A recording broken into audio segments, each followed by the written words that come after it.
Wall Street uz pozitīviem notikumiem.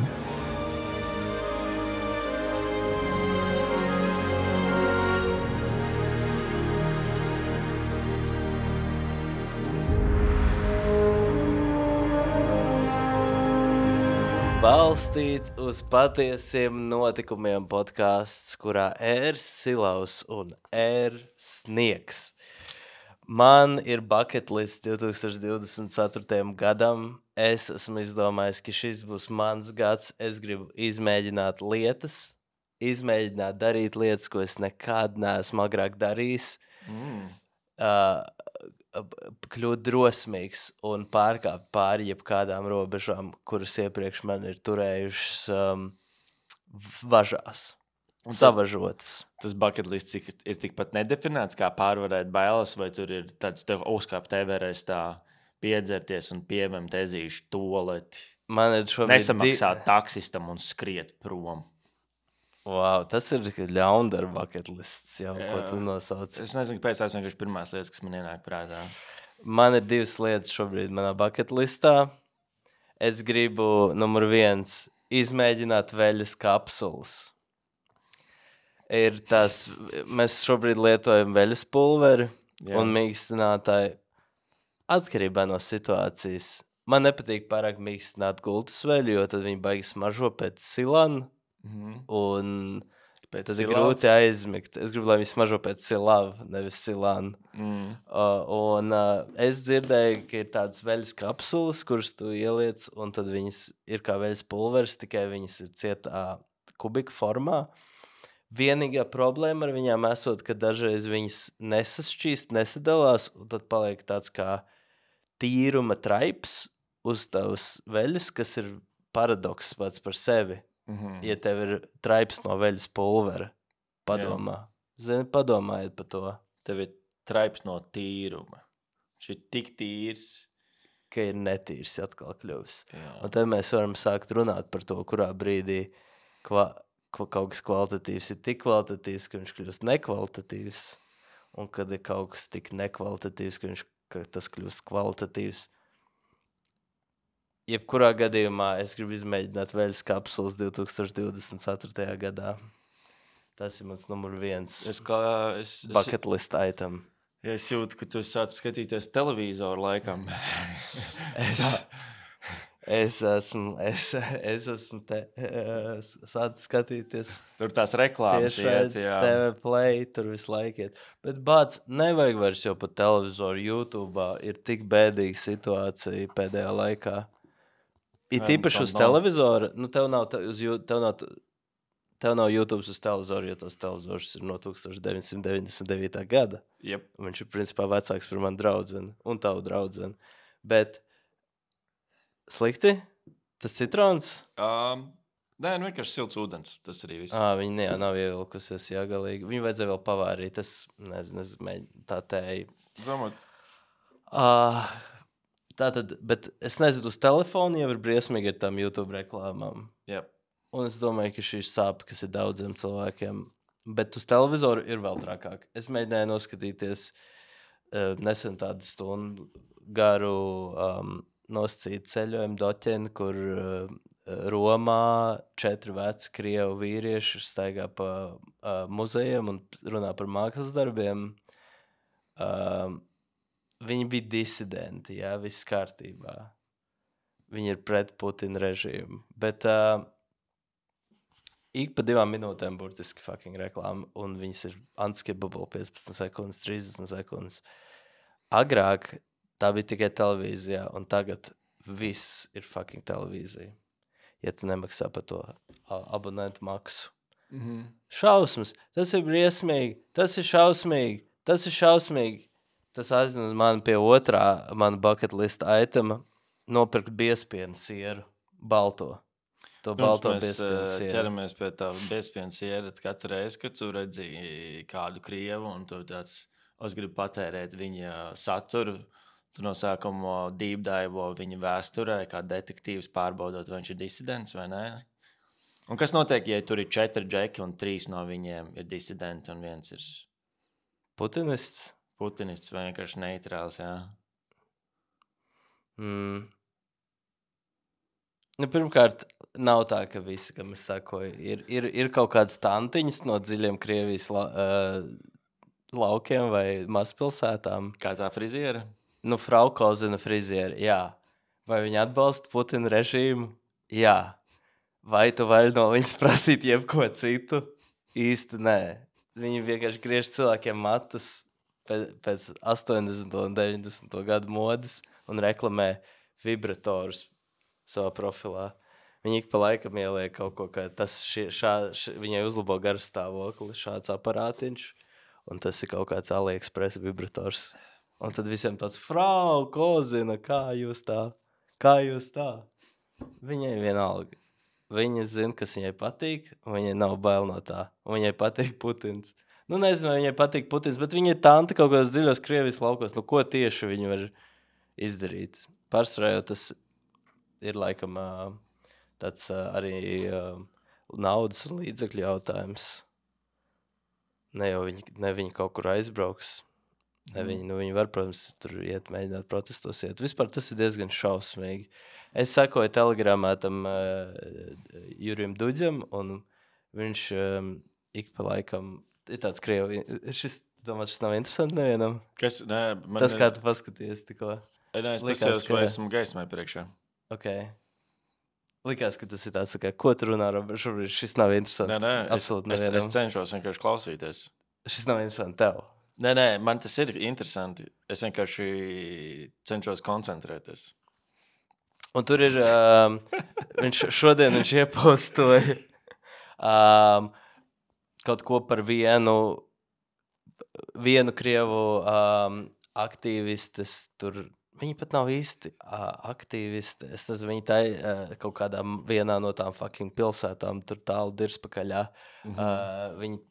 Viņa ir organizācija, kas taisa tādas lekcijas, un tad tur viņiem, protams, bija lekcijas ar kaut kādiem pret Putina režīmu cilvēkiem, un tagad viņiem piesprieda to status, ka viņi ir inoagenti. Zini, kas tas ir? Inostrānī agenti. Aģents ārzemju. Jā, ļoti labi, Rihard. Tas daudz iemācījies. Tagad ir tāda birka, ko, ja tev piespriež, ka tu esi, pieņemsim, mums kā jebkādam mēdījam vai jebkam, ka mēs esam ārzemju aģenti, ja mēs būtu tur, piemēram. Yeah. Tad mums vajag pirms katra podkāsta sākuma, pirms jebkuras lietas, ko mēs publicējam, mums vajag ievietot līdzīgi, kā ja tu taisi reklāmu kādam uzņēmumam, tev jāieraksta sadarbība, tad tev ir jāpaziņo, ka tu esi šīs materiāls tika izveidots, ārzem aģents ir izveidojis šo materiālu. Un tev vajag paziņot sākumā vienmēr. Tas tā kā cigaretes, un tev pašam jāpieliek pie sevis tā uzlīme. Jā, tev jāpieliek uzlīme, ka tu esi tāds, tu esi principā pret šo valsts iekārtu, un tad visi zina, ka tev tā kā, viņam nevar uzticēties. Viņš strādā Amerikas labā, vai kaut kāds tāds bullshits. Un tur tā sieviete nabaga, un viņa ir stāvoklī, un viņa vispār, kas vada to organizāciju, viņa nav bijusi ārpus Gruzijas un Turcijas vispār nekur citur, un kāds viņa inoagenti ir, bet viņai no stresa grūti tam bērniņam un tām dzemdībām un visu.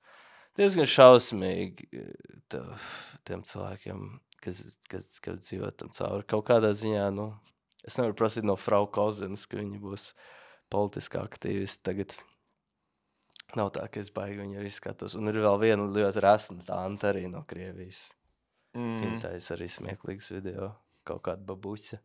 Vienkārši viņa babuķa? Nē, viņai tāds tā kā tur tici saviem sapņiem vai kaut ko, un tad viņa savu vīru tur dejo vai kaut ko dara, es nezinu. What you think about this tajā virzienā? Jā, bet negluži. Es kaut kad rādīju, man liekas, šajā podkastā. Vienreiz sen, tur bija kaut ko tādu es atceros. Ļoti apaļīgi tantiņa arī no kaut kādiem dziļie Krievijas laukiem. Jā. Bet kopumā, jā, Viņa situācijas upuri ir. Viņi sevi nenolika šajā pozīcijā. Viņi ir situācijā, kur kur tu neesi līdz galam brīvs, un tu nevari būt brīvs.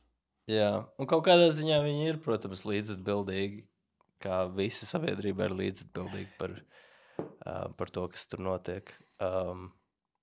Visā šajā pēdējo 20 gadu totalitarizācijas procesā, kas notika Krievijā. Bet no otras puses, look, they're just fucking humans. Viņi vienkārši mēģina nogriezt matus, uzpīpēt cīgu, aiziet mājās. Ir ļoti grūti būt cilvēkam pasaulē. Es nesen domāju par to, ka es gribētu, lai man ir dažādi draugi, un katrs draugs dara kaut ko ļoti specifisku. Nu, jo, zini, tavi apkārtējie draugi tevi izglīto par kaut ko, viņi ir lielākā influence. Lielāk nekā, ko tu kaut ko ieraudzīs internetā, un tu man vari kaut kā iespaidot, un tas dzīvoši tā. Un loģiski, tāpēc es gribētu apkārt draugus, kas ir arī ļoti noderīgi, jo viņi kaut kā zinoši, lietās, kurās es, piemēram, neesmu. Un es domāju par to, kādus draugus es gribētu, un es nesen internetā redzēju vienu, man bija tāds, es gribētu, lai man ir tāds draugs. Un principā tas, ko viņš dara, viņš taisa kaut kādus propagandu, viņš meklē propagandu vai kaut ko tādu, kam viņš perfektajā gadījumā pats ir ticējis, laikam viņš tā sāka to kanālu. Un tad viņš viņā deep dive un paskatās, nu, tā kā ir tā kā mazais žurnāls un vienkārši izskaidro, kāpēc tas tiek darīts. Tā teikt, propagando kaut kādu veidu propagandu. Jo bieži vien tas jau ir tādā virsrakstu līmenī cilvēku ausīs un saprašanā, un tu saki, visi ir atbildīgi un tam līdzīgi, tad visi lielāka atbildība jau par to, ka mūsdienās ir ļoti grūti sevi izglītot par, nezinu, kāpēc tur Āfrikā viņiem ir ēst, nav ēst, kas tur cieš ar tajās litīm,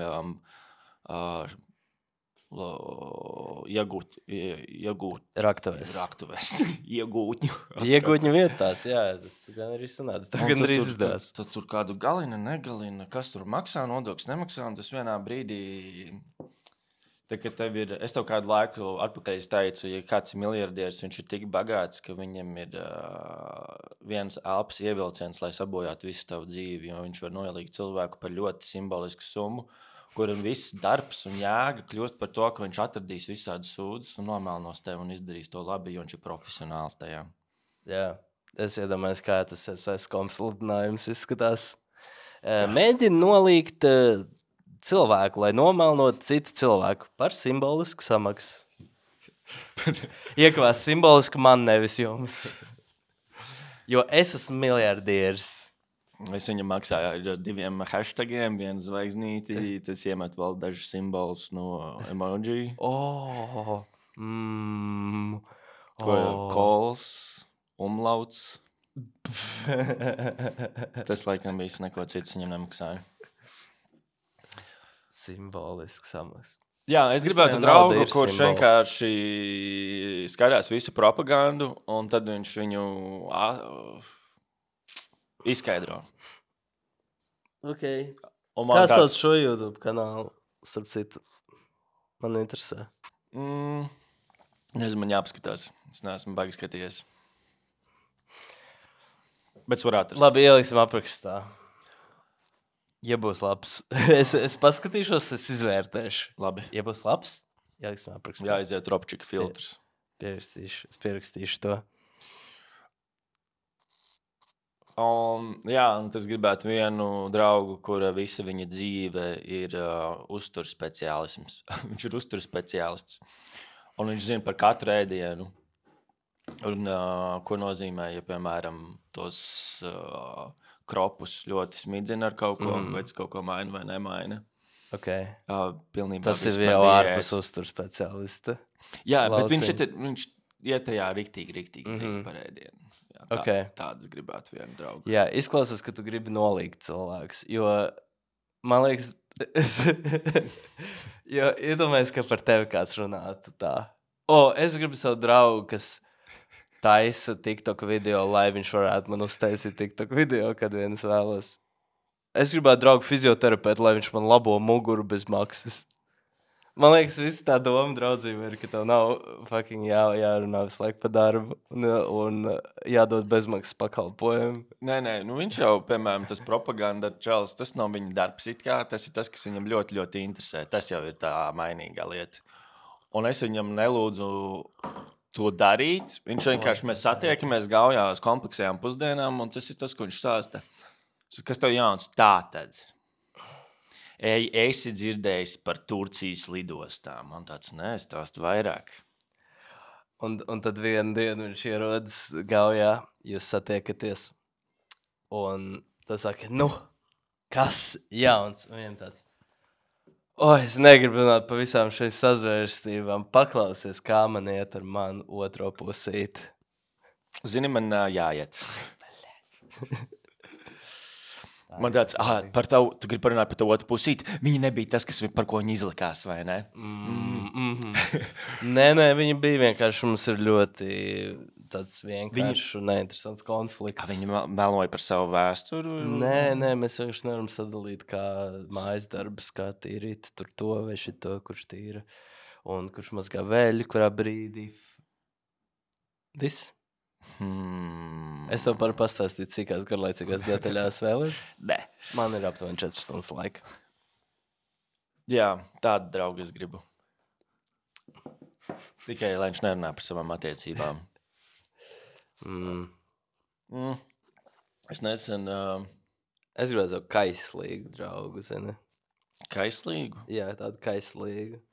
Man šķiet, ka to sauc par intīmām attiecībām. Nē, jau, ka viņš vienkārši kaislīgs pret čuks pasauli. tev ausī, kā viņam iet? Ne jau pret mani, viņš ir kaislīgs. Viņš ir kopumā kaislīgs pret dzīvi, pasauli. Jā, arī seks un tā tālāk. Tu gribi zelta retrieveru? Nē, zelta retrievers ir priecīgs par visu. Viņš nav kaislīgs par visu. Ir neliela atšķirība. Labi. Smalka, bet nozīmīga atšķirība. Labi, kāda ir tā detaļa? Kaisla ir vienkārši enerģija. Jā, bet viņa ir seksuāla enerģija tomēr. Es gribēju visiem atvainoties par manu balsi šodien, jo es esmu nedaudz apslimis. Tāpēc, varbūt, ja jūs vēl nepamanījāt, es vienkārši gribēju pateikt, es ļoti atvainojos. Jā, lūdzu neslimo nākamreiz. Paldies. Tomēr respektē mūsu klausītājus un beidz slimot. Sarunāts. Tas ir ļoti egoistiski. Es varētu kaislīgi slimot. Jā, slimo kaislīgi. To roku pie pieres un tā, es nevaru. Ir tik karsti un augsti tie viļņi. Man vajag kaut kādu veidu stabilitāti. Es nezinu, vai tas ir kaislīgi vai dramatiski vienkārši. Kaislīgi ir dramatiski. Tie ir lauki, tie apļi, kas pārklājās. Tie ir lauki, kas pārklājas. Tukums ar talsiem. Nē, es domāju, ka varbūt, ka man ir iesnas. Es to izšļaušu šo degunu. Kaut kādā veidā tas neliekas kaislīgi. Jā, kaut kas tur nav īsti. Tāpēc es gribētu savu kaislīgu draugu, lai es varētu iemācīties varbūt tādu. Kaislīgi ir tas francūzis, varbūt tikai vitāls, un tu nesaproti līdz gan, ko viņš runā, un viņš ātri ļoti, un tā kā tu redzi, ka viņam tas daudz nozīmē. Un viņš kaut ko saka. Je sais quoi mais les pauvres soins ça fait quoi ça se voit puis pour louper moi je sais quoi les canois ce qu'on fait que loup c'est pour quoi faut te ver c'est quoi un viņš tev pieskarās rokai beigās. Noteikti. Tas padara to visu. Vajag vismaz vienu pieskārienu. Kā tev liekas, kurā brīdī kļūst rasistiski taisīt šo franču džiberišu? Jo, piemēram, vai tas būtu rasistiski? No Azijā, jo esam same rase. Azijiski jau ir kind of, vai ne? Ja tu taisi, tas jau ir tā, uz robežas.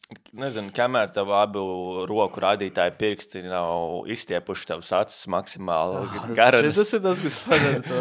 Jā, tev vajag izstiept tās acis un tad tā runāt. Tikai tad tajā brīdī tas ir rasistiski. Tas ir tas tāds slēgi tam visam. Ok, jā, jo es domāju, zinu, francūži vēl ir ok. Nebūs tā, ka pēc 10 gadiem izrakst šo klipu. Rihards Sniegs cancelots. Par Viņš ir frenčists. ksenofobiju, frenčists šausmas. Vai tu nezini, kam franči ir gājuši cauri vēstures laikā? Viņam bija fucking jāsadzīvo ar to jobeno Napoleonu. Nē, nezinu. Es neaizgāju noskatīties to filmu, tā arī. Man atsūtīja biļetes, bet man nebija laika. Tā ir problēma. Bet es dzirdēju, ka tā ir ļoti gara filma. Phoenix tev piedos. Tev vienmēr ir iespēja noskatīties to filmu mājās. Jā, es varu noskatīties agareska.net pirātiskajā lapā. Tur diezgan labā kvalitāte ir.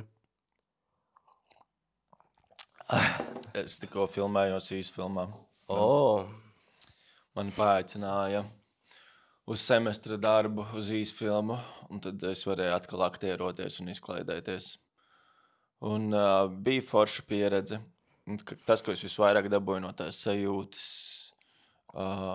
šīs pieredzes, ir mēs filmējāmies Rutska mūžā Cēsīs, un es biju divas dienas prom no mājas ar salīdzinoši svešiem cilvēkiem, un ir tāda nometnes sajūta. Jo par mani parūpējās, jo es neesmu organizators, un tad mani, tā teikt, noalgo kaut kādā ziņā, un tad man ir vieta, kur es varu gulēt, lai gan naktī es nosalu. Bet citādāk ir tā, jā, lūdzu, jautājums. Vai pirmās dienas vakarā tu raudāji, jo tev pietrūko mājus? Nē. Tad tā nav nometnes sajūta. Īsti nometne, ka tāds. Un tu pagriezies uz otru pusi, uz otriem sāniem, lai tā istabas biedri neredz, kā tu šņaukājies, bet tu ļoti pietrūkst savas gultiņas un mammas. Nē,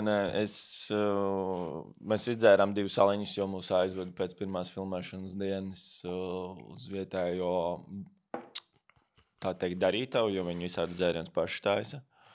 Un tad naktī es vienkārši spēlēju šahu, kad mūs aizveda mājās. Kamēr visi aizgāja gulēt, tas vēl bija tipsī, un man bija jautri spēlēt šahu. Un man bija tāds...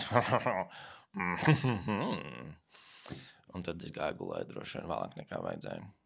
Bet kopumā man patīk tā sajūta, ka tu izlauzies ārpus tās Rīgas un tu paliec ne savās mājās, tu paliec nosacīti svešā pilsētā, ar svešām kafēnīcām, svešām mājām, svešiem cilvēkiem un to tempu, kāds tur ir īpaši ziemā. Un mēs ēdām pie galda, un tur atkārtojums ir tā ir muiža. Līdz ar to tur tā muižas sajūta, un ir tāds garais galds, un mēs visi sasēžamies, un tur vispār nebija nekādas svinīgums un tam līdzīgi, bet kaut kas tajā apsēšanās pie galds iedeva to ģimenes sajūtu. Un es sapratu, ka es gribētu vienkārši nedēļu padzīvot, vai nu tādā kompānijā, kur visi svešinieki, un mums ir kaut kāda misija, lai nav tā pilnībā garlaikošanās, bet ka plus mīnus nepazīstam cilvēku, un mēs visi vienkārši flautojam to nedēļu, tā kā tādā nometnē. Vai arī alternatīvais variants, es gribētu padzīvot ģimenē, kā adoptēts bērns. To es vēl arī domāju, ka es labprāt gribētu vienkārši būt bērns uz nedēļu. Ja būtu kaut kāds tāds piedāvājums, es labprāt samaksātu naudu, un vienkārši būtu bērns. Jā, tas būtu forši. Man gan personīgi radītu vairāk māju sajūtu, ja būtu ieslēgts televizors, un mēs visi vienkārši ātri rītu skatoties televizoru, nevis vienoti ap kopīgu galdu. Bet es piekrītu, es domāju, jā, man liekas, tas būtu arī labi videoklipi, ja tu dzīvo kā adoptēts bērns nedēļu pie kāda. Es domāju, ka tā varētu būt arī laba reklāmas savus bērnu ciematiem vai kaut kādam sadarbībai. Varbūt var piedāvāt. Hei, savs bērniem, viņi tad, jā, tad cik, kādu naudas summu jūs iedosiet? Man tāds, nē, es arī gribēju to pārtiku. Bet, jums vajag vēl vienu muti? Absolūti, es domāju, ka kāds, kas klausās, skatās, lūdzu atsūtiet piedāvājumu Rihardam Sniegam, lai viņš var padzīvot kā jūsu bērns. Ir droši vien daudz arī vecāku, kuriem bērns tikko tūlīt pieaug un pametīs mājas, vai pametis mājas tikko. 18 gadus sasniedz, un ir tā tukšā līzda. Paņemiet Rihardu Sniegu, aizpildiet savu līgstu ar vēl vienu ķermenī, jā, 31-gadīgu vīrieti, bet prātā ne vairāk kā 4. Jums būs prieks, viņam būs prieks. Varbūt to var filmēt, var nefilmēt, kā vien jūs vēlaties. Vispār jau, zini, Evelīna zīmē, viņas māsa ir tur 18, 19, viņa drīz pamatīs mājas, varbūt tu vari kļūt par viņu jauno bērnu. Es esmu atvērts šiem variantiem. Absolūti sūtiet vienkārši ziņas, droši vien Facebookā, jo jūs esat vecāki cilvēki. Jūs neizmantojat Instagram. Jūs dzīve noteikti būs jautrāka ar mani kā bērnu. Jā, Rihards var darīt visu to pašu, ko bērni dara. Viņš var sākt iet atkal 1. klasītē. Es jums rādīšu savus zīmējumus. Jā, viņš uztaisīs no makaroniem krellītes. Es mēģināšu jūs iznest no pacietības. Jā, viņš testēs robežas. Noteikti. Es domāju, viss būs tik viegli. Nē. Nav tā, ka... Kas tur ir? Es gribēju pateikt, atceries, ka mums bija alkohols? Mums bija atsūtīts alkohols šeit. Jebkurā gadījumā, vai tu atpazīsti šo meiteni? Nu jā, bet tas pirmkārt bija bezalkoholiskais mežzers, ko mēs dzērām šeit, un tas bija no Cēsu jauniešu meitenes šīs te, jo viņi bija nepilngadīgi, man liekas, tāpēc viņi arī nevarēja nopirkt alkoholu. Jā, Annija 15 gadu. Tālūk. Viņa forši, jā. Forši, ka tu viņu satika. Jā, viņi tur mazliet palīdzēja. Būs bija sakarīgs pieaugušais. Viens sakarīgs pieaugušais šajā pasaulē. Man tāda sajūta bija. Jā, viens sakarīgs pieaugušais. Tajā filmēšanas laukumā bija tikai viens sakarīgs pieaugušais. Nu, ne pieaugušais, vienkārši cilvēks, jo viņi nav pieaugušais. Viņi neskaitījās. Tā bija viņa? Nē. Pieaugušais nav cilvēks. Pieaugušais nav cilvēks. Nē. Jā, tāpēc arī mums būtu jānodarbina bērni. Ko? Ko tu sāki teikt? Nē, neko. Es gribēju teikt, ka mans otrais checklist items ir nopirkt biespienu sieru balto. Manā bucket listā 2024. Balto biespienu sieru. Baltais ir, laikam, brand names. Es zinu to balto biespienu sieru. Jā, man džeki, jā. Kad tu esi pēdējais viņu ēdis? Es viņu redzēju veikalā. Man sēdz agrāk tādu ēda pirka. Es neesmu kādus 5 gadus stabilēdis balto biespienu sieru, varbūt pat 10. To, kurš garšo pēc zolas, jā. Tāds garš izsās mazai pēc... Jā, pēc tāda pēda. Formā? Nu, Vakuma iepakojumā. Vakuma iepakojumā. Bet garšo viņš pēc papēža? Tas ir tas, ko tu saki? Man šķiet, ja tas ir tas pats siers, par kuru tu runā, tad vienkārši vakar. Biespienu siers. Viņu nopirka. Vakar? Es viņu nepirku, bet mēs vakar uz viņu skatījāmies. Un viens cits puisis nopirka. Tu vakar skaties uz manas fucking sieru? Jā. Cik to lietas ir šajā bucket listā? 2, es teicu. 2. Šis ir 2 lietas, es gribu. Kas tas pa bucket listu ar 2 lietām? Un kas tas pa bucket listu, kur tu vari burtiski izpildīt vienreiz aizejot uz veikalu? Tas ir shopping lists. Robert. Nē, man vajag izmēģināt veļas kapsulas, tur nav tikai pirkšana, tur arī veļas mazgāšana un nopirkt biespienu sieru balto, tur arī ietilpst arī ēšana. Šis siera kopā ar tēju. Fine. Tu vari aizstāvēt savu. Un arī burtiski saraksts ir no 2 lietām. Viena lieta ir vienkārši teikums, bet 2 lietas jau ir saraksts. Fine. Un tas ir oficiāli mazākais iespējamais saraksts. Tas nenozīmē, ka tas nav saraksts. Gluži tāpat, ka tas, ka tev ir mazs pincīts, nenozīmē, ka tev nav pincīts. Ja tas ir bucket lists... runājot tieši konkrēti par tevi. Ja tas ir bucket lists, tad man ir kaut kāda veida ekspektācijas, ja, ka tur būs, nezinu, iemācīties snowboardot vai uzbraukt uz kalnu, paslēpot. Kas jau ir 50 reizes vairāk nekā tavs mazais bucket lists. Pirmkārt, kāpēc vispār to sauc par bucket list? Bucket lists izklausās pēc lietām, kas ir spainis, ir pilns ar papīrīšiem, uz kuriem ir uzrakstīts lietas, kas jādara. Tad buckets ir diezgan ietilpīgs, un tur vajag vismaz 10 lietas, ko darīt. Un tev ir 2 lietas, tas nav bucket lists, es viņu teiktu, tas ir mug lists vai kaut kāds. Mug lists? Jā, krūzes lists. Vai kā bija plaukstā? Pavan? Nē, tas ir dzīvniekam. Jā. Nu, tu saprati. Paw Patrol. Paw Patrol. Es nekad neesmu redzējis Paw Patrol, es gribētu paskatīties. Patiesībā es negribētu paskatīties. Ir tik daudz lietu pasaulē, nav laika visam. Tu es negribētu visu paskatīties.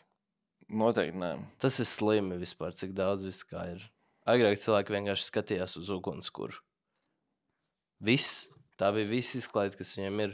Tā ir fantastiski izklaide. Es mīlu skatīties ugunskurā. Jā, un tas jau ir pietiekami. Un tagad ir vēl viss pārējais. Visi tie true crime seriāli. Give me a break. Varbūt uztaisim YouTube kanālu ar nosaukumu Fire. Un tad ir vienkārši video ar ugunskuru, bet viņam ir tā kā sezonas un epizodes rakstītas. Katrā sezonā 16 epizodes. Jā. Nekas nemainās, tikai ugunskurs. Man patīk šī ideja. Ierakstam tavā bucket listā. Jā. Tas ir man bucket list trešais item. Mēs vakar bijām pārgājienā, un pārgājiens mums noslēdzās ar tādām vakariņām, un šajās vakariņās tika pacelti jautājumi, uz kuriem bija jāatbild, un daži no šiem jautājumiem bija tādi, zini, dziļie. Tā vismaz izskatījās, kas bija jautri. Un es tev uzdošu vienu no šiem jautājumiem. Labi. Tīna izdomāja pajautāt, un katram pie galda bija jāatbild uz jautājumu. Un klausītājiem es arī ieteiktu atbildēt, jo man likās, ir dabīgā vēlme neatbildēt uz daudziem no tiem jautājumiem, jo viņi liekas tādi atkailinoši, un varbūt ne tos visus cilvēkus pie tā galda vislabāk pazīsti, vai arī tu neesi par to domājis. Bet, tā, kad tu pat centies atbildēt, man šeit daudzi kaut ko par sevi jaunu uzzina, varbūt kāds ne. Bet mans jautājums tev, kura emocija ir tā, kuru tu izjūti visbiežāk, tavuprāt? Viegli. Aizkaitinājums. Dusmas. Kāpēc tavuprāt pastāst vairāk? Mani kaitina viss, es nezinu, kāpēc tieši, bet tas ir ieradums arī. Vispār tas ir ieradums, ar ko es mēģinu strādāt. Tā kā mums teica, drīz būs gavēns no 14. februāra. Atrast kaut kādu lietu, no kā atteikties. Es ceru, ka es drīkst šo teikt, bet viņi gribēja nečīkstēt 40 dienas. Neiespējami. Jā, bet ir vērts mēģināt. Tad, lūk, man liekas arī līdzīgi kā čīkstēšana, tas ir ieradums, kuram varbūt vienā brīdī tev bija kaut kāds cēlonis vai jēga, bet jo ilgāk tu to dari gadiem, tas man šķiet, ka pats iemesls, kāpēc es esmu aizskaitināts, ir tāpēc, ka es esmu aizskaitināts. Tas ir ieradums, kā iet cauri ikdienai. Tas ir ieradums, kā reaģēt uz jebkuru lietu. Un man šķiet, ka tas ir arī viss. Un vienkārši apzināti mēģinot mainīt šo ieradumu, to var izdarīt. Kāpēc ir cilvēki, kas ir priecīgi, kā defaultā, vai ne? Ir cilvēki, kuriem reaģē uz visu diezgan priecīgi. Kāpēc tieši tā ir? Es tikai zinu, ka viņi ir kaitinoši, bet man liekas, ka tas ir gadu gaitā veidojas ieradums un nav nekāda liela iemesla, kāpēc viņi ir priecīgi. Viņi ir atraduši ieраdumu atrast prieku katrā mazā lietiņā. Gluži tāpat, kā es esmu izveidojis ieradumu atrast kaut ko kaitinošu katrā mazā lietiņā. Kopumā, man liekas, man ir labāk ar šo visu. Pēdējā laikā? Jautājumi? Domas? Domas? Ne, tur bija 8 cilvēki. No viņiem es vienīgais pateicu, ka man defaultā ir dusmas. Un es biju pirmais, kurš atbild vispār uz šo jautājumu. Un tad es tur tā iegājos par tām dusmām, parunāju, es aizmirsu kaut ko vēl parunāju. Un aplī visi pārējie 7 cilvēki. Neviens nepieminēja dusmas, bet maz vai bija tāds prieks un tam līdzīgi. Viņi visiem tas tā kā, es nezinu, vienkārši mīlu cilvēkus tik ļoti visu laiku, un es gribu, lai viņiem ir labāk. Un man ir tikai gaišs sajūtas pret visiem apkārtējiem. Tad nākamais tāds, es piekrītu iepriekšējiem runātājiem, es gribētu tikai pateikt, ka man ir vēl pa 50% vairāk visu šo pozitīvo sajūtu pret visiem, un es vispār, varbūt viens mīnus ir, ka es pārāk daudz rūpējos par citiem un pārāk daudz laba daru pasaulē, un esmu pārāk pozitīvs. Paldies. Tad nākamajam ir jāpārspēj kaut kā šis.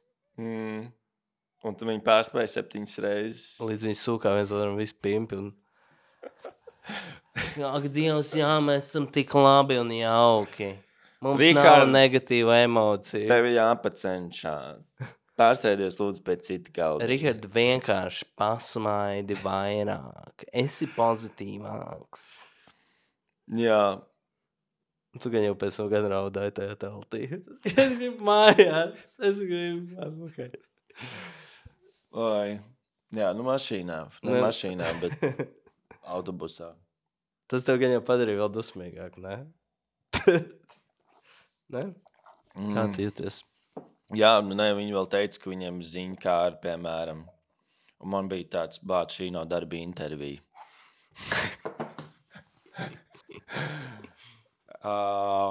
Ziņkāri. Bet man ir tāds tā nav emocija, bet labi. Ziņkāri, bet kas ir emocija? Es nezinu, ziņkāri, es runāju šodien ar Evi par ziņkāri. Kas ir ziņkāri? Ziņkāri ir interesanta lieta. Tas noteikti ir prāta stāvoklis. Tā noteikti var būt sajūta. Man liekas, lielā mērā tas bieži vien ikdienā tas ir arī ieradums. Es gribētu būt ziņkārīgāks. Man liekas, ziņkāri ir tiešām viens no labākajiem ieradumiem, kas var cilvēkam būt. Jā, tā ir kaut kādā ziņā panākuma esence, esmu tā dzirdējis. Ja tu esi ziņkārīgs, tev ir virzība, un tā virzība ir attīstībā. Līdz ar to tu neizbēgam kļūsti baigi labais. Jo tas ir tas, es ceru, ka es šo varu stāstīt, bet tas, ko Eva teica šorīt, viņa gāja uz MyFitness, uz funkcionālo treniņu, viņa nekad nav bijusi, un viņai bija bail iet. Un tad viņi teica, ka bet viņai bija ziņkāri, viņa gribēja zināt, kā izskatās šis treniņš, jo tur laikam ir jāatcelā kaut kādas lietas. Vai, nezinu, ne tā kā pilots, uz kurām viņi iet biežāk. Un tad viņa aizgāja uz to telpu, jo viņa gribēja paskatīties, kā tur ir. Un tad jau bija par vēlu iet prom, tad viņa vienkārši bija uz to nodarbību. Līdz ar to šī ziņkāri viņu aizvirzīja tik tālu. Un tad viņa teica, es nezinu patiesībā, vai es esmu drosmīga vai vienkārši ziņkārīga. Šajā gadījumā. Es nezinu. Kā definēt drosmi? Drosmi ir Drosmi noteikti var nodalīt no ziņkārs.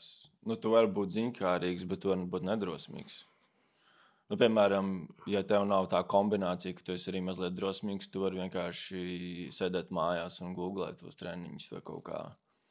Neaiziet, piemēram, uz to treniņu, ja vajadzēja tiešām tās bailes pārvarēt. Man liekas, ka man jau viņi ir mutē. Man liekas, ka mēs klusāk runājam nekā parasti, tāpēc... Priekš tu man to ķepu raust. Piedod. Sen tas nav noticis, man viņš jāatsit vecās laiks. Bet, drosmi es definētu kā vienkārši spēju darīt kaut ko par spīti bailēm. Līdz ar to tā ir ļoti rīcības orientēta spēja. Nav precīzāka definīcija, tu pareizi pateici. Bet kas tevi motivē darīt kaut ko par spīti bailēm? Man šķiet, ka tur var būt vairāk tie iemesli. Viens no tiem ir ziņkāri. Kā šajā piemērā. Ka beigās jau viņi bija drosmīgi pēc definīcijas, jo viņi izdarīja kaut ko par spīti savām bailēm. Bet viņas galvenais motivators izdarīt drosmīgu rīcību bija ziņkāri. Tad ziņkāri ir kā man saujā benzīns, for sure. Principā tā ir degviela. Tas ir fuels. Tas ir kaut kāds večuks, kurš tev aiz muguras stumjas priekšu. Zini, līdzīgi kā dusmas ir degviela. Arī. Vai ne? Tīpaši, ja tu esi bieži ikdienā dusmīgs. Dusmas ir varbūt degviela un bieži motivē darīt kaut ko. Ja tās, man bieži vien ir motivējuši dusmas. Es neesmu jau, esmu noprokrastinējis kādu laiku. Un tad es tādā dusmās tādu. Zini, kā varbūt vienkārši ir tāda ilgtspējīgāka degviela. Tāpēc viņi var tev aiznest gadu laikā tālāk. Jā. Es gribētu būt ziņkārīgāks. Es domāju, ka to var trenēt absolūti. Tāpat kā var mēģināt būt mazāk aizkaitināts. Zini, ko varbūt var to aizstāt? Tajā brīdī, kad es jūtos dusmas un aizkaitinājumu, man tāds, kā šo var pārvērst par ziņkāri? Kā šo monētu apgriezt uz otru pusi? Nu, kā? Nu, es varu kļūt ziņkārīgs par šīm dusmām. Tas ir mums pirmā doma. Jā, bet cik tu vienmēr būsi sevi analizējoši tāds, kāpēc esmu dusmīgs? Es varu jautāt, kas ir interesants šajā. To var attiecināt, virzīt ne tikai uz iekšpusi uz sevi, kāpēc esmu dusmīgs, bet uz ārpusi. Kāpēc šāda lieta ir, kā viņa ir, kas ir interesants šajā. Kaut kas jau šajā lietā, kas tev bija padara dusmīgi. Nu, piemēram, ja man kaitina tas, ka man ir jāiet ēst. Man jāiet ēst, jo esmu fucking izsalcis mans ZB, ka man jāiet ēst, ka vispār jāēd. Ja? Man tas ir kind of interesanti, tas, ka mums ir jāēd. Vai ne? Tu paņem kaut kādu mirušu audu. Plovu. Jā, ir miris auds, un tad tu sastūķē viņu iekšā, un tavs ķermenis sašķeļ to visu glikoze, un no tā tu dzīvo. Un tavs smadzenes dzīvo no tā arī. Tas ir diezgan traki, ja tu tā padomā. Tas ir kā dators, kuru tu vari barot arī pa ko gandrīz vai.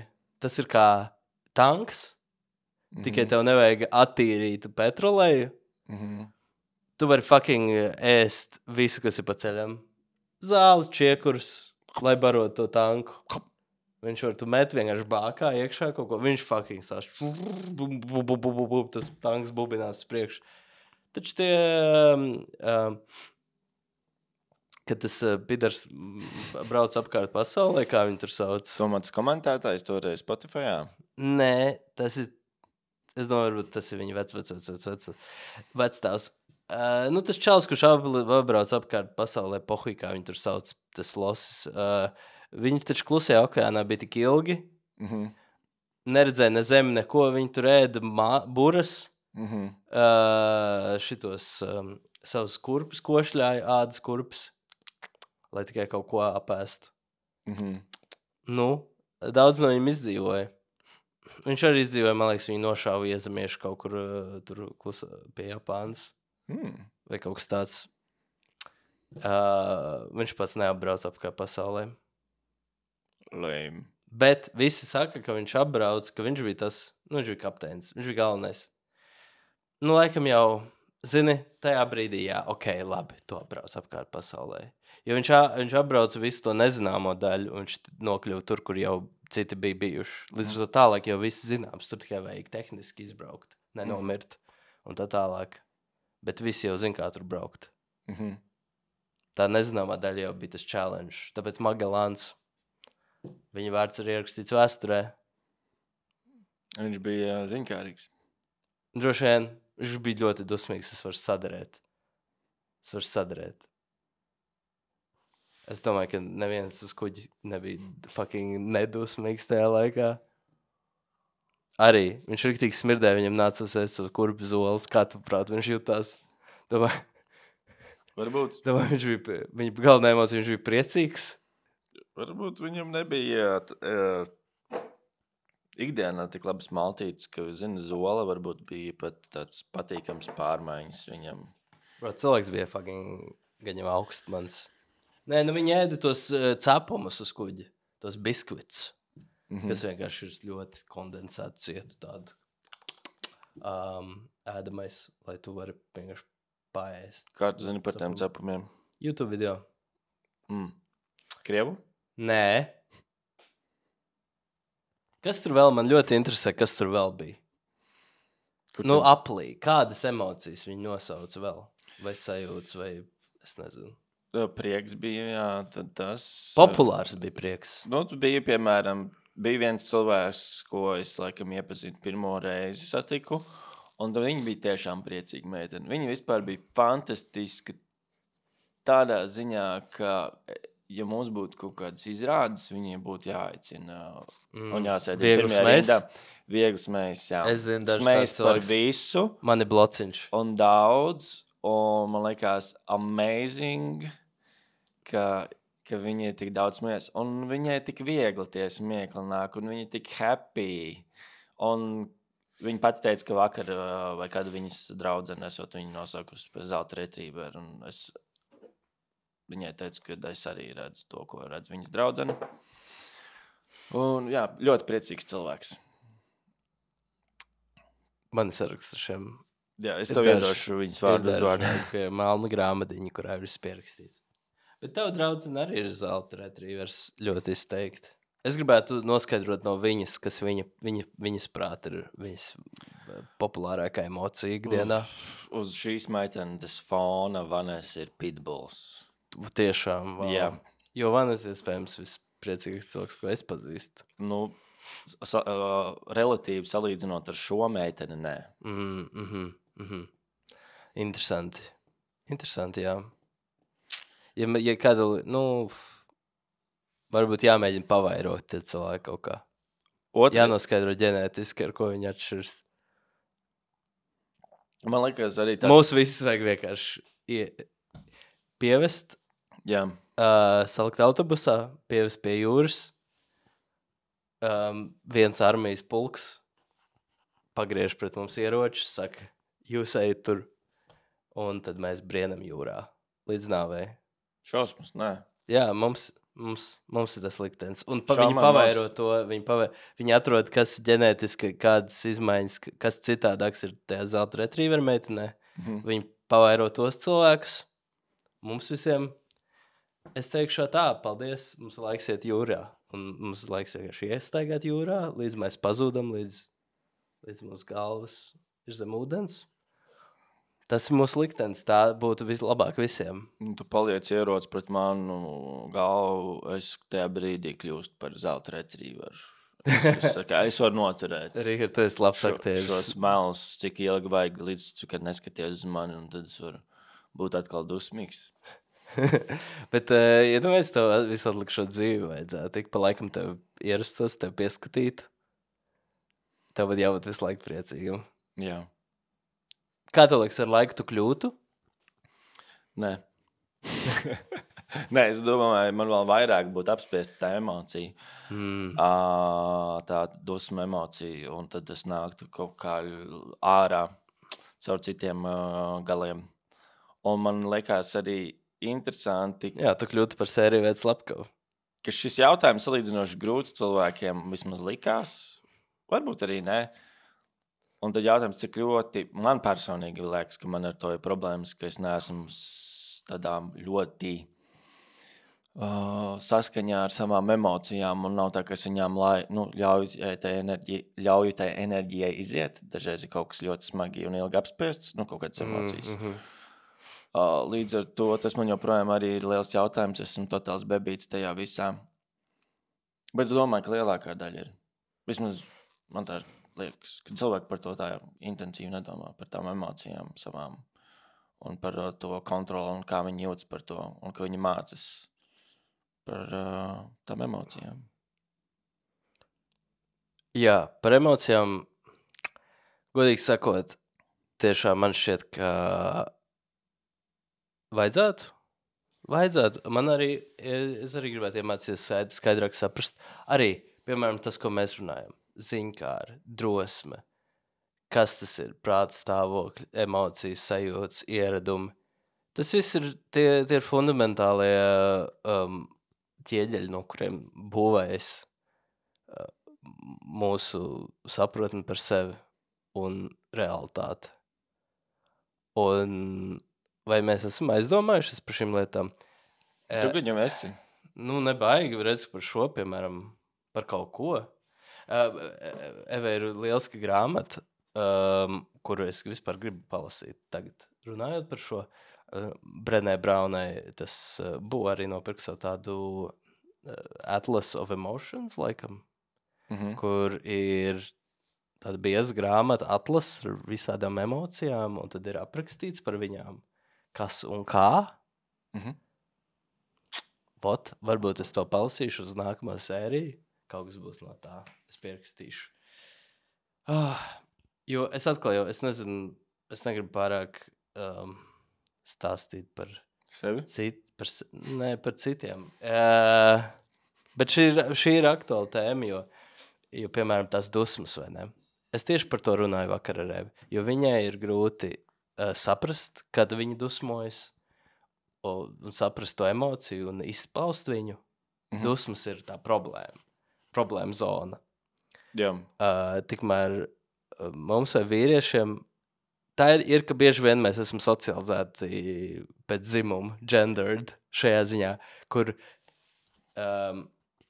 vīriešiem vienīgā pieejamā emocija, ko tu drīkst izpaust, ir dusmas. Vienīgā vīrišķīgā emocija. Un līdz ar to daudz ko, bieži vien tā mēs tiekam socializēti. Socializēti? Jā, augot bērnībā. Un vīriešiem ir daudz vieglāk parasti piekļūt dusmām un dusmoties. Grūti? Vieglāk. Okay. Un izpaust dusmas. Un dusmas ir tas, kā vīrietis izpauž, stereotipiski, tas, kā vīrietis izpauž emociju, ir dusmas. Jā. Un tas, kā sieviete izpauž emociju, ir viss pārējais, izņemot dusmas. Dusmas ir viena emocija, kas ir ar ko... Un manā pieredzē apkārt dāmām ir grūtāk piekļūt tām dusmām, agresijai, kaut kādām tādām izpausmēm. Tas ir biežāk apspiests. Tikmēr, man liekas, vīriešiem biežāk ir tās dusmas un agresija ir tas, kas ir vēl atļauts, un vispārējais ir tās sievišķīgās emocijas. Skumjas. Vai tu drīzāk raudāsi, vai tu izpaudīsi to pašu sajūtu, dusmojoties un sitot cienā caurumu? Jā, noteikti, piemēram, tavs savus skumjas tu vari slēpt ar kaut kādām dusmām, ja tu esi džeks. Tev ir riktīgi, liekas, ka, piemēram, tā vecā dziesma. Un iepriekš to, ko tu teici, vispār neatbilst manai ģimenei, vai līdz ar to man tā kā grūti to tā interesanti. Tas ir pastāst tādu objektīvu patiesību. Man tā kā dusmīgas sievietes vispār neliekas, ka kaut kas slēpts. Un es teiktu patieši, es neesmu redzējis nekad tādas, man teica, pat ir bijis mierīgāks, tādā emociju ziņā vienmēr, un ja ir bijuši puķi mājās, tad tās ir sievietes. Un tieši varbūt daļa tā, kad varbūt vīrietis tā kā agresīvs uzreiz liekas, viņš ir dusmīgs un tāds. Tad, piemēram, sievietei tas nav tik ļoti izteikti. Ja tu esi sieviete un dusmojies, tas joprojām būs maigāk nekā, ja tu esi vīrietis un tu dusmojies. Līdz ar to varbūt tas uzreiz pieņemamāks. Interesanti. Jo tas kaut kādā veidā to atmaigo. Bet es domāju, ka bieži vien arī dusmas ir... Man šeit iet tajā emocionālajā inteliģencē, ne? Ja daudzi jau ir dusmīgi, nezinu, par ko vienkārši ir tas rage, tas uguns, kurš grib tikt ārā, tā dzirkstele, kas grib izpraukties cauri un noskrist uz kādas koka grīdas vai tepiķu un izdedzināt caurumu. Un tad cilvēki tad mazliet spraigā, kad viņi ir dusmīgi. Un daudzi, piemēram, nezinu, tur kāpēc, vai kaut kas tam līdzīgs, vai tas ir stress darbā, un tu atnāc mājās, un tad varbūt viens vienkārši jautājums tev var ļoti aizkaitināt. Un man šeit tur tās dusmas bieži vien cilvēkiem ir. Bet, jā, vīrietim, paturpinot to, ko tu teici, jā, ja vīrietis ir, piemēram, dusmīgs un viņš ir tas vecs, kur veči nekad neraud. Fuj, ne, viņš ir bēdīgs. Veči nekad neraud, viņš ir bēdīgs, tad viņš var tā kā dusmoties, vai ne? Jā, Kurā jo filmā tas ir atļauts. Tu vari būt tā kā, esmu dusmīgi, bet tu nevari būt tā kā, nu, Un mēs esam cilvēki, it kā, es it saprotu, kā mēs esam. es pieņemu, ka tā ir, es to nesaprotu, kā tas līdz galam strādā, bet tas, kas man it kā līdz šim brīdim skaidrs, ir emocijas. Viņas ir un būs. Mēs esam cilvēki. Tā ir vienkārši enerģija. Un tā enerģija ir kaut kur jānovada. Viņa ir jāizliek. Un viņa nekur neaizies. Viņa krāsies. Un tad esi tu. Un loģiski, tu negribi būt bēdīgs. Tu negribi būt dusmīgs. Tu labprāt būtu priecīgs visu laiku. Bet realitātē tā nav. Tās emocijas staigā. Un tev viņas ir kaut kā jānovada. Jāizvada.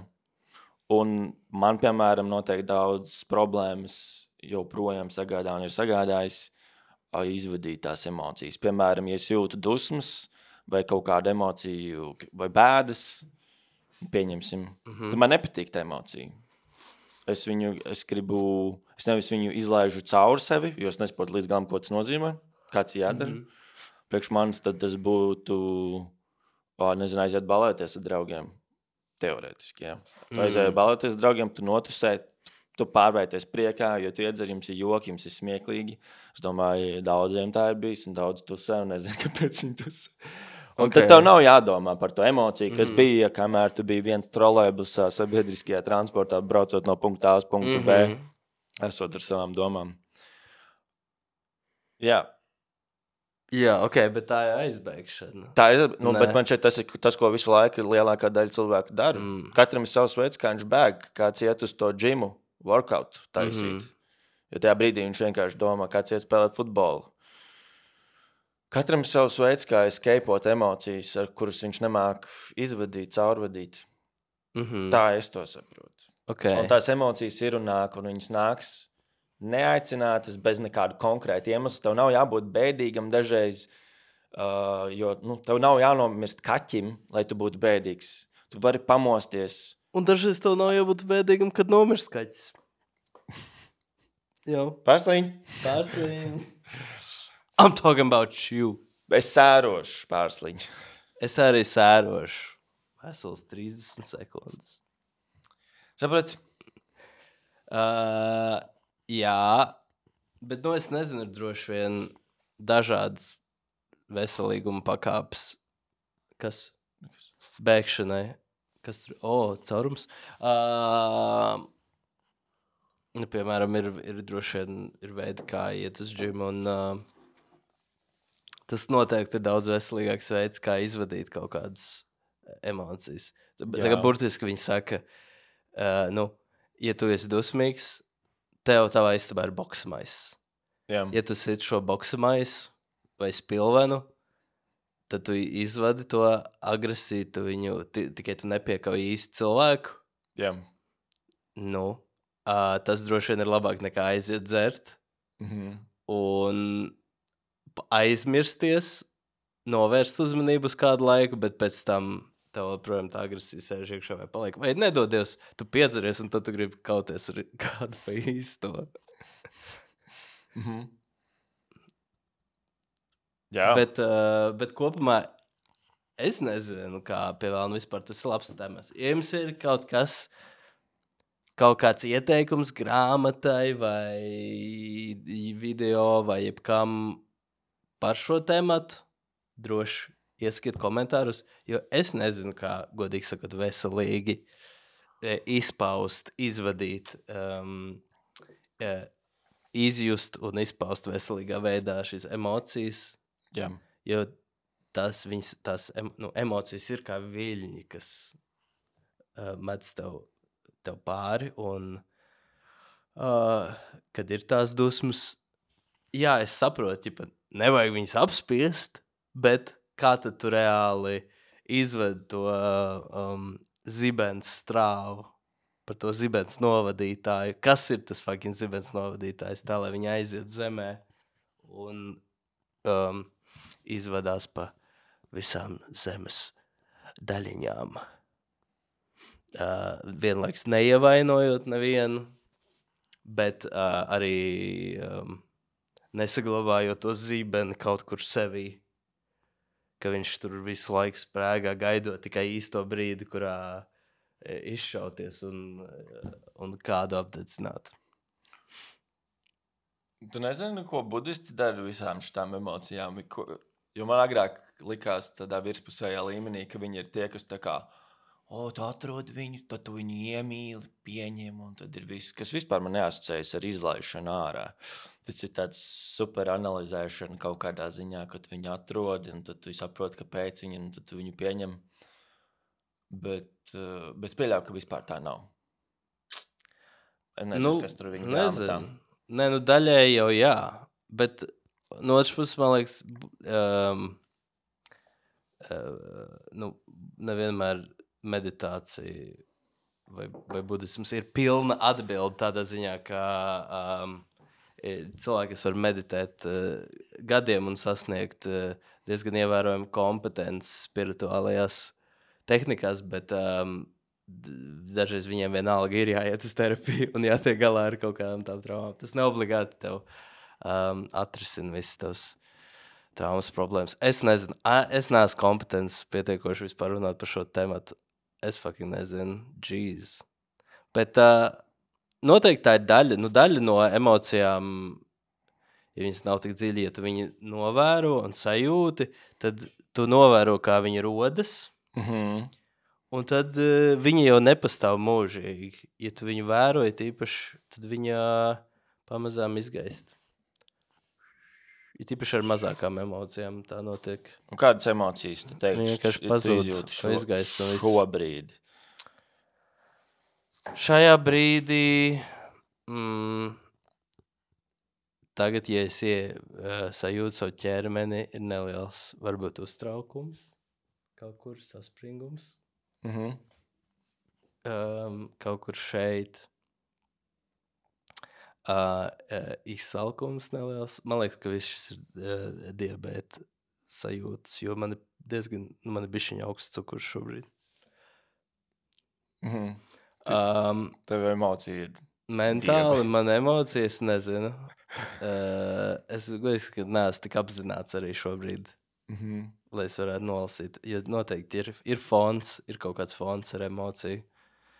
Ir neliels, varbūt, aizskaitinājums, bet šobrīd ir arī prieks, ir arī kaut kāds miers. Man prieks, ka mēs rakstam šo podcastu. Man patīk šo darīt. Līdz ar to ir baudas sajūta kaut kāda. Jā. Arī. Un man ir prieks un labnums, ka mēs arī nolēmām ierakstīt, nevis pārcēlām. Gribējās. Jo gribējās, bet mēs neesam. Tas bija mūsu mērķis neizlaist, nepārlikt un rakstīt, lai kāds būtu noskaņojums. Un tad to mēs darām līdz ar to. Tur es jūtu kaut kādu spēku sajūtu, kaut kādu labnumu, kaut kādu tā kā, ka jā, mēs varam, ir kaut kāds power.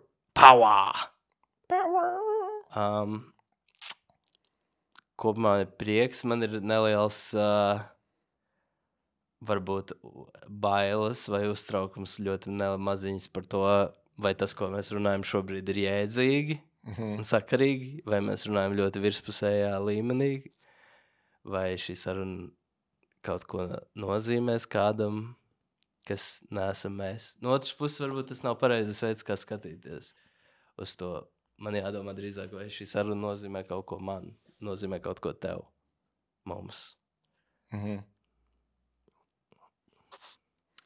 Lapnums. Es gribētu, man ir tāds sajūta, ka, man gribētos, man ir tāds tieksmes sajūta, es gribētu vairāk zināt, vai es saprast par šiem tematiem, lai es varētu dziļāk veidot šo sarunu, ne tik virspusējā līmenī.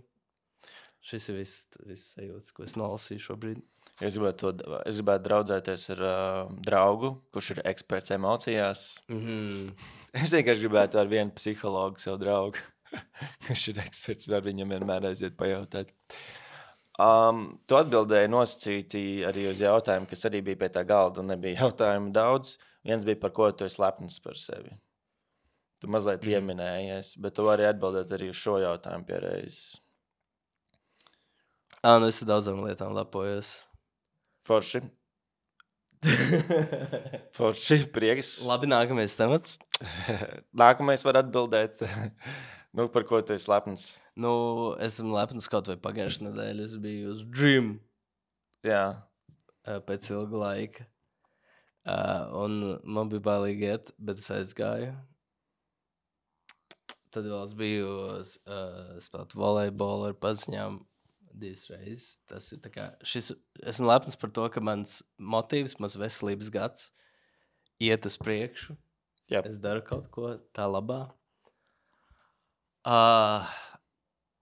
Jā, kopumā es lepojos ar varbūt pēdējā laikā, kā es varbūt uzvedos kaut kādās dzīves brīžos, ka es neļauju tam dusmām un aizkaitinājumam dominēt manas rīcības. Patiesībā. Runa tā, tas, par ko es iedomāju šīs sarunas kontekstā. Jo es esmu kļuvis, man liekas, ir neliels progress tajā aizkaitinātības mazināšanā ikdienā. Bet, protams, ir arī mazāks stress šajā brīdī. Un jo vairāk tev ir kaut kāda lieta, ko jādara un stress, tur ir grūtāk saglabāt savu centru. Līdz ar to es esmu kaut kādā ziņā pirmajā līmenī tā datorspēlē. Jā. Un tagad, kad pieaugs kaut kāds pienākumu daudzums tuvākajos mēnešos, tad būs nākamie līmeņi, kuros saglabāt mieru būs grūtāk. Daudz? Tu gribi vēl kaut ko pateikt? Nē, droši vien varētu, bet...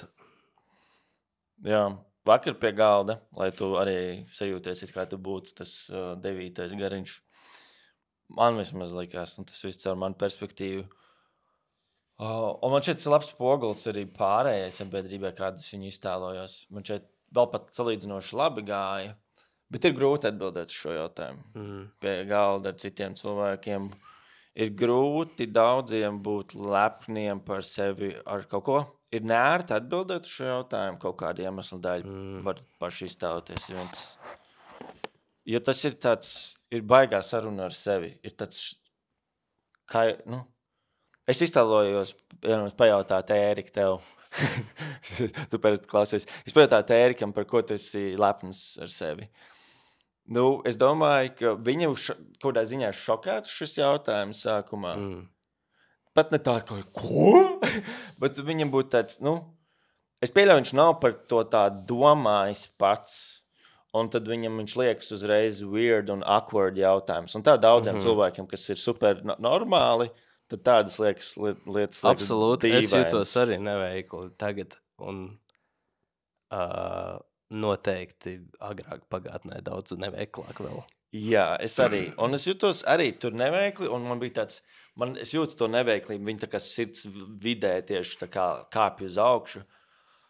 Un speciāli nosaucu daudz lietas par sevi, jo es gribēju cīnīties ar to sajūtu un parādīt it kā arī pāriem piemēru, ka tā kā vajag būt lepnam par sevi ar sevi, jo tā ir mana ticība, ka tā jābūt. Un tad pēdējā lieta, ko es pateicu, bija, esmu lepns, ka es pateicu ļoti daudz lietas. Jo priekš manis tās bija tās bailes, ko man šeit ir neapzinātākā emocija cilvēkos. Jo man šeit, ka beigās tā ir viena no populārākajām emocijām, ko mēs izjūtam. Ikdienā, jā. Jā, bet viņi jau vienkārši slēpjās. Viņi slēpjās formās. Tu neapzinies bieži vien. Mēs gribam izbēgt no bailēm, no baiļu sajūtas, līdz to mēs pat novēršamies un neredzam skaidri, ka tās ir bailes, no kurām mēs novēršamies. Jo mēs esam novērsušies. Jā. Ir bail no bailēm tikpat ļoti kā bailes. Jā. Nevarēju saprast, ko es saku. Bet, bailes ir... The only thing we must fear is fear itself. Bailes vienkārši ir, es nepaskaidrošu super labi, bet bailes ieņem kaut kādu formātu, ka viņas nav tas pats, kas kā bailes ieiet mežā, jo tur ir tumšs un tev sajūt, ka tur ir traks cilvēks, kurš tev tur sadurstīs, nogriezīs kā sēnīti. Tev ir, piemēram, bail būt nepieņemtam vai kaut kas tam līdzīgs, tāpēc tev ir kaut kas, kur tu labprāt pat dotos, un tur ir potenciāli, ka tev saņems kaut kādu veidu atraidījumu, kaut kāds risks pastāv. Nezinu, tas viens cilvēks, tur, nezinu, tu daļai tevi nepazīst vai daļai kādu iemeslu dēļ. Un tu, piemēram, izdomā, ka tu nemaz negribi iet, jo tu esi nogurs, vai tu uztaisi sev citus plānus, lai nemaz nenostādītu sevi tajā riska situācijā, kur tu tiktu atraidīts. Un tāpēc tu, piemēram, daudz cilvēku nemaz nemēģina neko, kā ar, piemēram, mums tas pats mākslinieka karjera ļoti kaut kādā ziņā sākumā mums bija cīņa ar atraidījumu vai bailes no atraidījuma, ka kaut kas nav labi vai nā. Ļoti un tāpēc, bailīga piemēram, karjera. bieži ir... Tu pat nedari, un tu nedari, tev liekas, tev ir slinkums vai kaut kas tam līdzīgs, bet bieži vien viss tur ir liels bailes, ļoti daudz lietās. Jā, tu atrodi citas racionalizācijas un attaisnojumus, jo ir bail no bailēm pašām. Jā. Bail no bailēm, un tāpēc tu pieliec bailēm priekšā bukletu ar kaut kādiem iemesliem. Lūk, visu racionāli iemesli, un tie iemesli var būt absolūti pamatoti. Jā. Tie iemesli var būt loģiski un pamatot, bet es saku, 100 iemesli, kāpēc ir slikta ideja šo darīt. Un es saku, un tas buklets ir priekšā, patiesībā tur vienkārši tā baila to. Un tu pat nezini, ka tās ir bailes, kas tev vada. Tev liekas, mani vada šie 100 racionālie iemesli. Not true. Not true. Jā. Un šeit, kurš cilvēks, kurš smējās, kas, manuprāt, mūsdienās vismaz manā burbulī ir atums, bet šeit laikam tā jau ir pilns vēl ar tiem, smējās par kādu, kurš iet uz terapiju vai domā, ka viņš traks, un šeit viņš ir tik neapzināti bailīgs cilvēks, ka ja viņš iet pie terapeita, viņš ieraudzītu ar laiku, ka viņš ir nereāli pārmīsis jēga par daudzām lietām, un tas ir tik dziļi maskēts ar kaut kādām uzvedības lietām un savu perspektīvu par pasauli, kas tam līdzīgs. Jo tas ir vienkārši nereāli norakts. Jā. Visādi citādi. Kā tur bija pie tā uguns, kur apkārt? Tad par to... Cilvēki beigās tu viņiem parādīji šo piemēru. Nē, es neparādīju. Šitais nebija jautājums, ko es atbildēju pirmās. Es biju vidū man šeit uz šim jautājumam. Jo man šis arī bija pirmais jautājums, un tad varbūt visi tur bija jautājums spēle, un varbūt bija tās ekspektācijas, ka mēs atbildēsim, kas ir mūsu mīļākā krāsa, bet Agnesei bija citas lietas padomā. Aha! Kas man prieks par, ka Agnese ir līdzīgi domājoša, un es tieši saprotu, ko viņi tur dara, ka viņi grib mazliet tajā dziļumā mūs visus ievest. Jā, bija cilvēki, kas ilgāk klusē, un varēja just, ka, piemēram, viņš nav par to domājis vai nesaka sev. Jā. Un tad nav tā, ka es esmu eksperts vai man ir atbildes, bet, manuprāt, tur ir tas iet uz to mīlestību pret sevi arī, ne? Tas lepnums. Tev jālepojas vai jābūt lepnam par sevi, lai sevi mīlētu, un sevi mīlēt ir ļoti veselīgi. Un tagad nepateikšu definīciju, kāpēc tas ir ļoti veselīgi, tas ir no pieredzes. Jā. Vai precīzāk, es nezinu, bet noteikti otrādāk, tu vari pretējo. Tur skaidri redzēt, kā tas ir neveselīgi, jeb šo agrāk, kad es ienīdu sevi, tad tas izpaužas kā arī nespēja atrast neko objektīvi labu, ko tu esi izdarījis un lepoties ar to. Ir tā kā kaut kāda tā negatīvā balss, ir tas dēmons, kurš visu laiku tev dirš virsū. Un viņš jau negrib, lai tu atrod.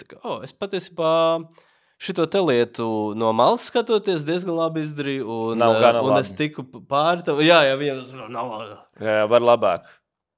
Bet šis man prasīja daudz, un es pārkāpu sev pāri, un es izdarīju, un kopumā rezultātā es esmu vērtīga, tā kā spējīgāks cilvēks un laimīgāks. Turpina kā tā balss. Nē, var labāk. Tā kā varēja labāk uzreiz, saproti. Kāpēc tu nevarēji uzreiz vienkārši labāk? Citi var. Nu jā, nē, nu labi, nu taisnība, jā, tas man prasīja vairākus gadus, un tas bija grūtāk man nekā citiem, bet es beidzot to izdarīju. Gadus? Ak, mans dievs, gadus. Tev vienu dzīvi, tu iznieko gadus. Kāpēc tas reāli var prasīt mazāk kā gadu? Nu jā. Cik daudz tu varēji izdarīt vēl par tiem 3 gadiem, kas tev būtu palikuši pāri? Šīs, kas vienkārši aizēja savā istabā un aizviens.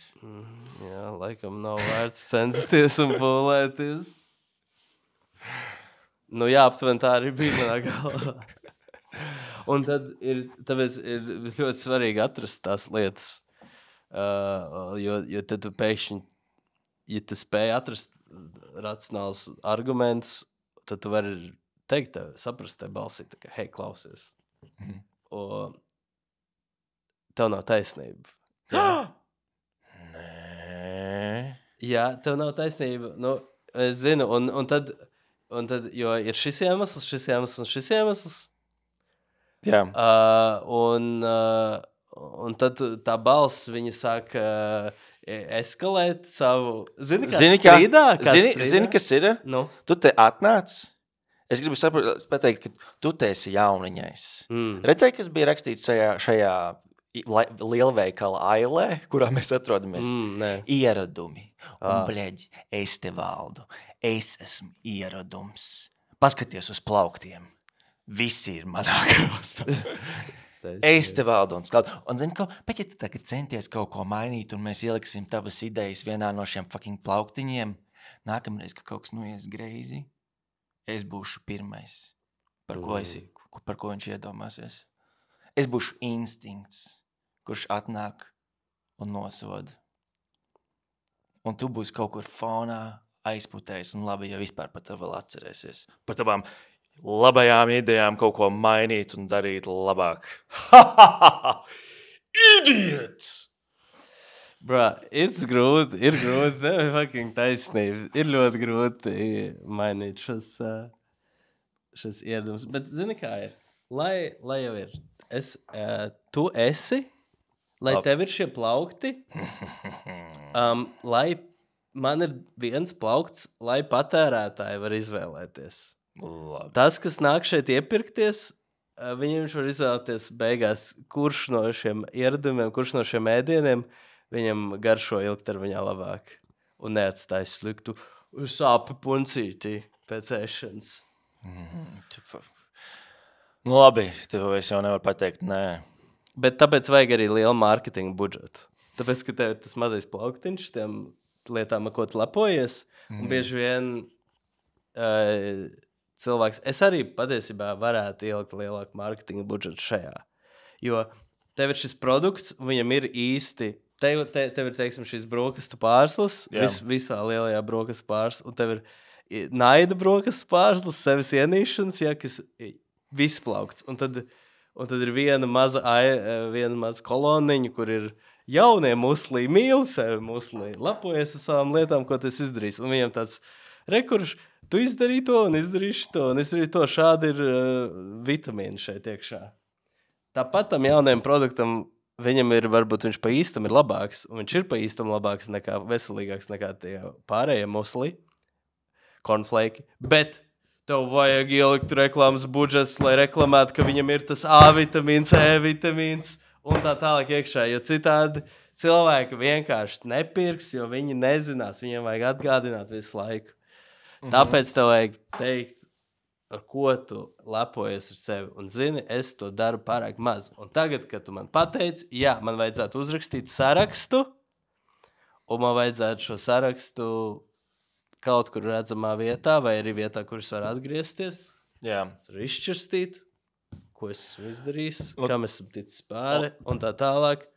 Un tas, ka tu, piemēram, atceries pateikt tās pozitīvās, piemēram, lietas, par ko tu esi lepns ar sevi vai pateicīgs, vai ko tu esi izdarījis labi tajā dienā, vai kaut kas tāds, tas kaut kādā funkcijā tu vienkārši pēc visu laiku tās pārslas, tās labās pārslas, tu viņus ēd visu laiku.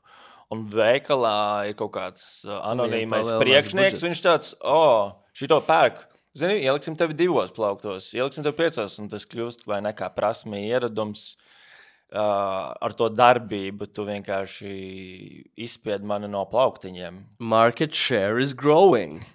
This is a perfect capitalism metaphor. Tas, kas tava iekšējā pasaule, ir kapitālisms. Kaut ko, jā. Ko mēs runājām? Mēs aizgājām līdz šim. Nu, tam negatīviem ir kaut kāds market share, bet beigās viņš nav monopolizējis visu tirgu. Jā. Bet, jā, mēs runājām par to, kad ir tas...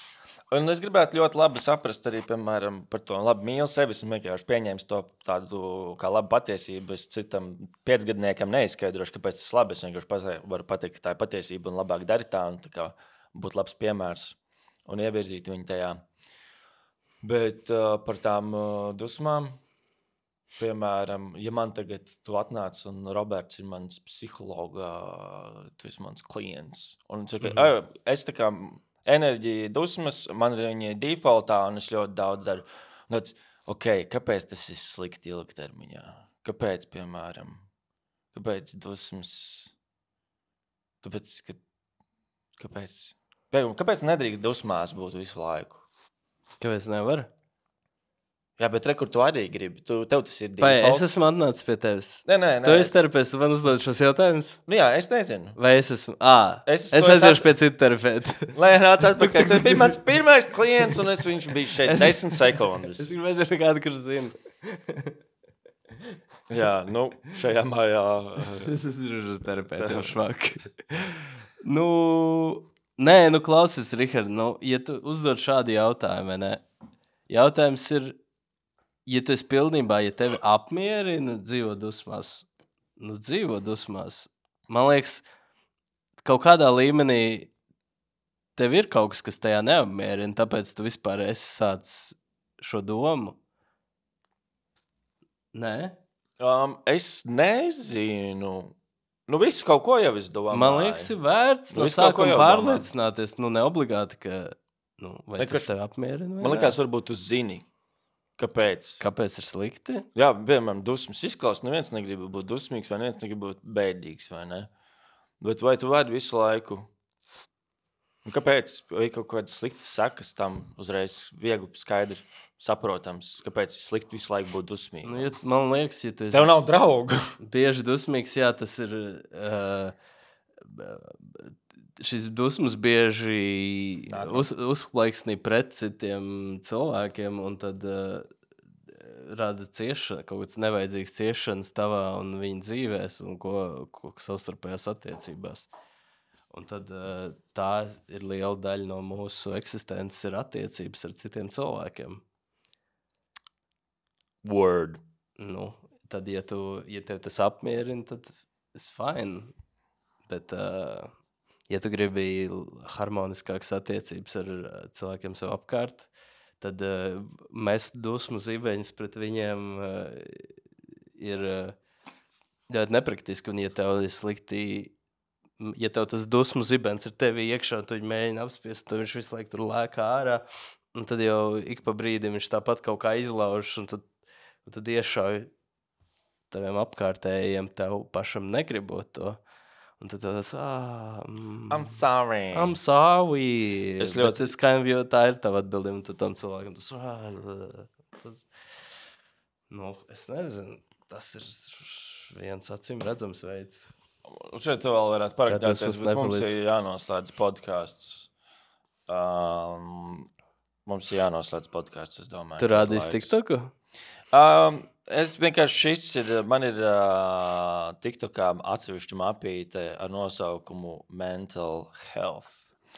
Un šī ir dāma, kurai ļoti skaidra recepte. Tu gribi ieslēgt, varbūt screen reku? Es ieslēgšu, bet man jāatrod. Okay. Jā, viņai ļoti skaidra recepte, kā viņa taisa tos video. Un viņa vienkārši pāris reizes pieminēja tēmas, kas man bija tāds, šo es iesaivošu, šis varētu būt man ļoti noderīgi. Vēlāk pačekošu viņu vairāk. Un Un paskatīsimies kopā, un tev varbūt tā būs pirmā reize ar viņu. Today I'm going to teach you a skill that you should have been taught when you were a child but probably weren't, how to feel your feelings. First, notice the feeling. Take a deep breath in to center yourself and then turn inward and ask, what feelings am I experiencing right now? Pay attention to any physical sensations that you might be experiencing, like a tight chest or sweaty palms or jittery legs. Second, name the feelings. Studies have found that putting them into words really helps you to manage them. If you don't know if you can only describe it as good or bad, use a feelings wheel to help you narrow down on the specific emotion that you're feeling. Describe it out loud with a phrase like, I'm experiencing disappointment right now. Third, accept the feeling. Growing up, many of us were taught to hide or suppress our emotions, so your first instinct might be to push this emotion away. Suppressing our emotions can have negative consequences for both our physical and mental health, so I want you to accept it instead. Say to yourself, I accept that I'm feeling disappointed right now. Be with the feeling. Researchers have found that the physiological experience of an emotion lasts for about 90 seconds. Can you stay with this feeling for 90 seconds? As you stay with it, you will notice that it starts to change to morph into something else. That is a sign that you allowed yourself to fully experience it. Take a moment to offer kindness to yourself for what you just experienced. You could put your hand on your heart and say something like, I'm here for you. With a bit of distance from the emotion, you can now reflect upon it and identify the wisdom that it carries within it. You might want to ask yourself, what thoughts led to that feeling? How did my past experiences contribute to this emotion? What does this feeling indicate about how my needs are being met? Finally, you can decide how you want to respond, because you're a human being who experiences emotions, but you're also a human being who has the power to respond to them with wisdom. Having gone through this process, you're now in the position where you can make the best choice that serves you in the long run. Today, I'm going to teach you a skill that you should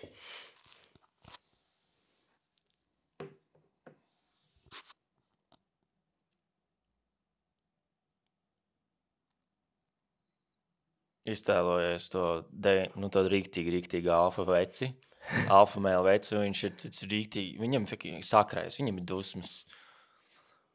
Un viņš ir dusmīgs, un tad viņš tā paņem, tik saprot, ka tu esi dusmīgs, viņš 90 sekundes vienkārši klusē un izmāca cauri to emociju, un viņi šiftojās un mainās, un viņi kādā ziņā atlaiž. Un tad viņš ir tā kā, ko viņa teica, passionate par sevi, vai tā kā... Nē. Bļā. Es gribēju, ko viņa teica. Vai kaut kas ar to, ka... Bļā, ko viņa teica? Suka, bļā, es aizmirsu, bet to tekstu, kas bija jāsaka. I am thankful for feeling or something. Bala, bļā. Huiņa jobanā, bļā. Pīzda. Jā, man ir paldies karte. Pip. Aptuveni tā tas iet. Es tieši par to pašu iedomājos. Tas tagad jau kur tā tēvaini. Bet, zini, man liekas, ka daļai, ir jāiet uz to džimu, tāpēc tiem tēvaņiem un tev un man, un bišķiņa ar dusmām jāskrien vai jācelā tās stangas vai tas maiss vai kaut kas tāds. Un tad tev kļūst vieglāk tajā brīdī veikt šos darbības. Sajust. Principā tas ir budismā, viņi dara to pašu, jā. Tu sajūti fiziskās sensācijas, tad tu labelo, tu nosauc to emociju, viņi vēl iet tālāk, nevis tā kā I am feeling fear right now, but there is fear. Tad tu neliec savu identitāti tajā teikumā, ka tad neidentificējies, ka tā ir man emocija, vai viņi vienkārši ir. Jā. Un viņi ir šeit. Un tad tu novēro, kā viņa ir, līdz viņa pazūd. Bet šis ir tā kā ar mazām emocijām, ir vienkāršāk. Piemēram, ka tev ir liels, tad tu sāc pamanīt, kā domas viņu lūpo. Jeb šo... Tev jau viņa sāk pāriet, tad doma rodas, kas baro to emociju. Pieņemsim, tev ir bailes, un tad ir kaut kāda doma, tā kā, ja nu viņi neatbrauks laikā. Un tad no tā rodas atkal sajūta no šīs domas, un tad tā sajūta var radīt vēl domas, un tad, tā kā dažreiz tu nevari ar lielākām sajūtām uzreiz atkritīties 90 sekundžu laikā, viņas nepāriet. Vai viņas pāriet, un tad viņas sākas vēlreiz, jo tev doma, viņa trigero vēlreiz, un tad doma atgriežas. Bet šis labs. Tālūk. Labi, paldies jums, ka klausījāties balstītas patiesiem notikumiem. Ierakstiet komentāros emociju, kur jūs izjūtiet. Visbiežāk ikdienā. Ļoti labs jautājums. Šodien, jā. Ja kas ir tā visierastākā, visbiežākā? Un esi vēl pat tālāk neliels treniņš, par ko tu esi lepns par sevi. Jā, bet to var nerakstīt. Jā, to var nerakstīt. Tas ir grūtāk rakstīt, un arī svešniekiem kaut kādā komentārā. Var rakstīt vai nerakstīt, bet es gribētu galvenais, lai jūs ierakstat par to emociju. Vienkārši statistika, kas ir tā emocija, ko jūs visbiežāk ikdienā jūtat. Jā. Par sevi padomājiet, ar ko jūs fucking lepojaties, jā. Paldies, un tiekamies uz kalna.